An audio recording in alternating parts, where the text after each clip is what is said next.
رب اشرح لي صدری ویسر لی امری واحلل عقدۃ من لسانی یفقہوا قولی واجعل لی وزیرا من اہلی. چھوٹی پیاری سی مثال قرآن میں قصہ بیان کرنے کے انداز میں سورۃ نمبر 40 سورہ غافر، اس میں ایک رجل مؤمن کا ذکر ہے آل فرعون سے جو تھا.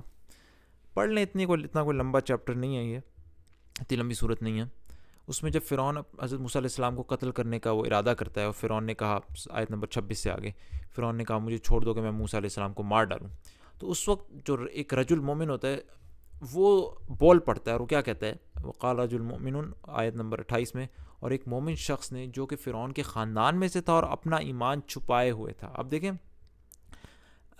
یہ جو ذکر ہے ایمان چھپائے ہوئے تھا، وہ اپنا ایمان چھپائے ہوئے تھا، تو اس کا ذکر اس کے بات میں کس طرح جھلک رہا ہے وہ میں آپ کو دکھانا چاہ رہا ہوں. وہ آگے کیا کہتا ہے، کہا اس شخص نے کیا کہا جو اپنا ایمان چھپائے ہوئے تھا، کیا تم ایک شخص کو محض اس بات پر قتل کرتے ہو کہ وہ کہتا ہے کہ میرا رب اللہ ہے اور تمہارے رب کی طرف سے دلیلیں لے کر آیا ہے؟ اگر وہ جھوٹا ہو تو اس کا جھوٹ اسی پر ہے، اور اگر وہ سچا ہو تو جس عذاب کا وہ تم سے وعدہ کر رہا ہے اس میں سے کچھ نہ کچھ تو تم پر آ پڑے گا. اللہ تعالیٰ اس کی رہبری نہیں کرتا جو حد سے گزر جانے والا اور جھوٹے ہیں.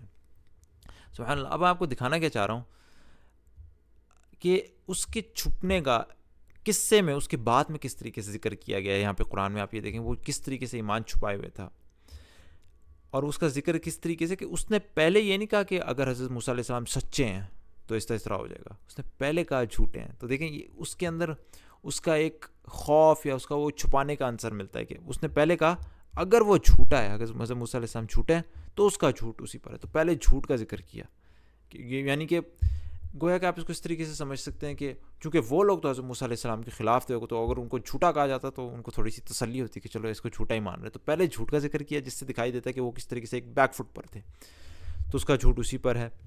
اور اگر وہ سچا ہو پھر سچ کا ذکر کیا. اور دوسری نشانی جو ان کے ایمان چھپانے کی اس میں ہے وہ یہ ہے کہ اگر وہ سچا ہے تو جس عذاب کا وہ تم سے وعدہ کر رہا ہے، یہ نہیں کہا کہ وہ عذاب آ جائے گا، کہا اس میں سے کچھ نہ کچھ تو تم پر آ پڑے گا.